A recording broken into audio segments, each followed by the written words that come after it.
నిమిత్తము పంచుకుంటారు. తర్వాత డాడీకి వస్తారండి.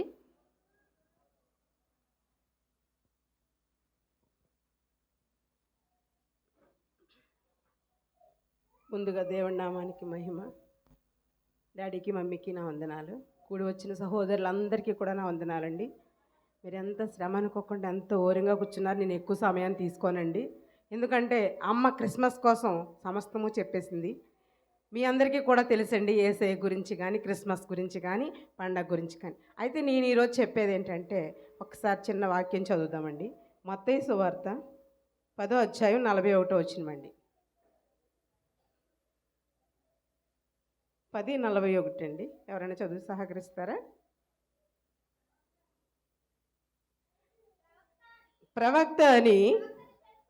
ప్రవక్తను చేర్చుకునేవాడు ప్రవక్త ఫలం పొందిన చాలండి. మహోన్నతుడు మహాగణుడైన మా ప్రియ పరలోకపు తండ్రి, నీకే వందనాలు, కృతజ్ఞతాస్తుతులు, స్తోత్రాలయ్యా.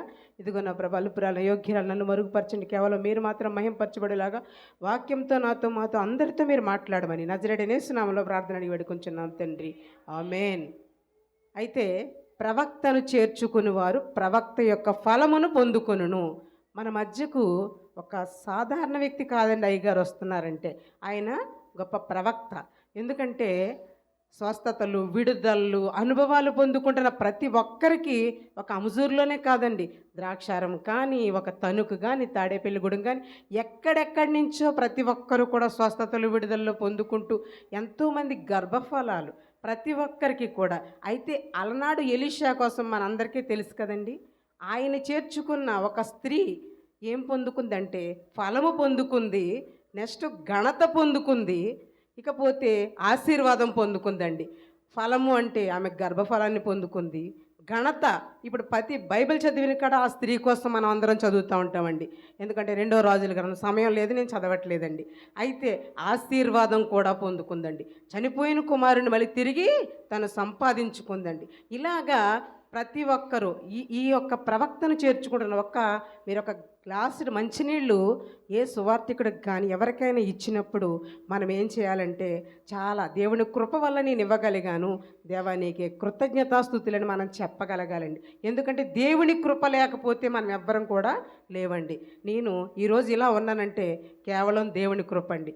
ఇదే మణికొండలో నేను అనిల్ కుమార్ గారితో బాప్తిసం తీసుకున్న వ్యక్తినండి. అయితే కొన్ని సంవత్సరాల క్రితం 2010లో నేను తీసుకున్నానండి. తర్వాత నేను ద్రాక్షారంలో వెళ్ళడం జరిగింది. అక్కడ మేము షాప్ పెట్టుకోవడం జరిగింది. అయితే ఈ ప్రవక్త గారి కోసం ఒక 3 సంవత్సరాల క్రితం ఒక అమ్మాయి చెప్పడం ద్వారా నేను అముజూరి వెళ్ళడం జరిగిందండి. వెళ్ళేసరికి నాకు 20 సంవత్సరాల నుంచి ఒక ఫైల్స్ బాధతో నేను బాధపడుతున్నానండి. ఎన్నో మందులు వేసుకున్నాను. ఇక్కడ వాడానండి, అక్కడ వాడాను, కానీ నాకు తగ్గలే. అయితే ఈమె చెప్పిందని నేను వెళ్ళడం జరిగిందండి అముజూరు. వెళితే 9 వారాలు రావాలని చెప్పారు. నేనైతే నమ్మలేదండి. ఎందుకంటే ఈ రోజుల్లో ప్రవక్తలు ఉన్నారా, ప్రవచనాలు ఉన్నాయా అనుమానించే వ్యక్తినండి నేను. అయితే ఎప్పుడైతే చెప్పారో అయితే వెళ్ళాను, మా సహోదరి నేను కూడా వెళ్ళాము. 9 వారాలు రావాలమ్మా అని చెప్పారు.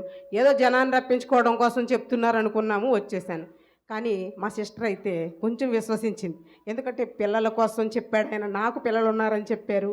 మళ్ళీ వారం కూడా నేను వెళుతున్నాను అక్క అంది. సరే నువ్వు వెళ్ళు అన్నాను. తను వెళ్ళింది, వచ్చింది.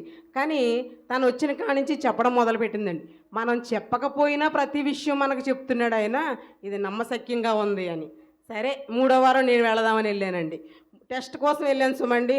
డాడీని క్షమించాలి, డాడీని టెస్ట్ చేయడం కోసం నేను వెళ్ళడం జరిగిందండి. వెళితే అప్పుడు నువ్వు 20 సంవత్సరాల నుంచి బాధపడుతున్న ఆ బాధ నుంచి నువ్వు విడుదల పొందబోతున్నావని చెప్పారండి. నేను ఇంటికి వచ్చేసానండి. ఇంటికి వచ్చేసేసరికి ఆ రోజు బుధవారం వచ్చేసామండి. బాగుందండి. సమయం 10-10:30 అవుతుందండి. నెంబర్ ఇచ్చారు కదా, తగ్గిపోద్దని చెప్తే ఎందుకు వస్తుంది ఇలా నొప్పి మళ్ళీని. సరే చూద్దాం, ఒకవేళ తగ్గేటప్పుడు కూడా రావచ్చేమో, ఇంకా ఎక్కడో చిన్న అనుమానం, అల్ప విశ్వాసం. ఫోన్ చేశానండి, ఫోన్ తీస్తారో లేదో చూద్దామని. కానీ డాడీ ఫోన్ తీశారండి. వెంటనే ఫోన్ తీయడంతో 1 గంటలో నీకు విడుదల రాబోతుందని చెప్పారండి. 9 వారాలు అవసరం లేకుండా 1 అవర్లో నాకేమైందంటే స్వస్థత వచ్చేసిందండి. ఆనాడు 3 సంవత్సరాల క్రితం స్వస్థత పొందుకున్న నేను ఈ రోజు దాకా మళ్ళీ ఆ నొప్పి అన్నది చూడలేదు. నెలకి 1000 రూపాయల మందులు వేసుకునేదాన్నండి. ఒక్క మందు కూడా నేను మింగట్లేదండి. ఎందుకు మీ అందరికీ చెప్తున్నానంటే, మీ మధ్యకు వస్తున్న వ్యక్తి సామాన్యమైన వ్యక్తి కాదండి. ఎందుకంటే ఆయనతో ఒక అంటుకట్టబడి ఉంటే, మేము ప్రతి బుధవారం ప్రతి ఆదివారం అముజూరు ద్రాక్షారం నుంచి అముజూరు వెళతా ఉంటాం. ఎందుకు వెళతామండి? శ్రమ అనుకోము. ఎందుకు వెళతామంటే ఆయనతో అక్కడ అంటుకట్టబడ్డ మేము ఎన్నో ఆశీర్వాదాలు పొందుకున్నామండి. ఈరోజు ఇలా ఉన్నామంటే నిజంగా అముజూరి వెళ్ళడం, అభిషేకానికి చాలామంది అనేవారు, ఏంటి వారం వారం వెళ్ళిపోవాలేంటి అనేవారు. అది మాకు మాత్రం తెలుసు. మా ద్వారా అనేక మంది వచ్చారండి. అనేక మంది కూడా స్వస్థతలు విడుదలలో పొందుకున్నారు. మీ అందరికీ కూడా చెప్పేది ఒకటే అండి, ఈ ప్రవక్తను చేర్చుకోవడం వల్ల దేవుని చేర్చుకోవడం. ప్రవక్త అంటే ఎవరనుకుంటున్నారు? దేవునికి మనకి మన మధ్య వ్యక్తి. ఆయన మీదకి దేవుని వస్తేనే కానీ మనకి ఏవి విషయాలు తెలియవు, చెప్పట్లేదు. చాలామంది ఉండొచ్చు దైవజనులు, నేను ఎవరిని తప్పు పట్టట్లేదండి. కానీ దైవజనుడు అంటే వెళ్ళిన తర్వాత మనకి ప్రార్థన చేసి పంపించేస్తారు. కానీ ఈ దైవజనుడు అలా కాదండి. మనం వెళితే మన గురించి సమస్య, మన ఇంట్లో ఉన్న సమస్య, మన బంధువుల సమస్య, మనకున్న సమస్య తీరేంత వరకు ఆయన అప్పుడు చెప్పి పంపించేయడం కాదండి. అమ్మాయిలు ఇద్దరు కూడా ప్రార్థన చేస్తారండి. వారు అహర్నిశలు ప్రార్థన చేస్తారు. అనేక సందర్భాల్లో నేను గమనించింది, ఏ టైంలో ప్రార్థన చేస్తున్నారో లేదో తెలుసుకున్నానండి నేను. అందుకని ఈరోజు మీ అందరికీ చెప్పేది ఒకటే అండి, ప్రవక్తను చేర్చుకుంటున్నాం. మనం నిజంగా చేర్చుకున్న వాళ్ళ ప్రవక్త ఫలములు అండి. ఆ వచ్చిన వ్యక్తిని మనం గౌరవంగా చూస్తాం. నిజంగా చాలామంది మీరు ఎంత సంతోషంగా అనిపించారండి నాకు. ఈరోజు ఇంతమంది వచ్చారంటే నిజంగా దేవుని కృప. మీ అందరికీ కూడా ఎన్నో ఆశీర్వాదాలు పొందుకుని వెళ్తారు. ఎందుకంటే డాడీ నిజంగా తప్పనిసరిగా అందరికీ ఆశీర్వాదాలు ఇస్తారండి. దేవుడి చిన్న మాటలు దీవించిన కాక చిన్న సాక్ష్యం దేవుడు దీని సమయాన్ని డాడీకి. హల్లెలూయా.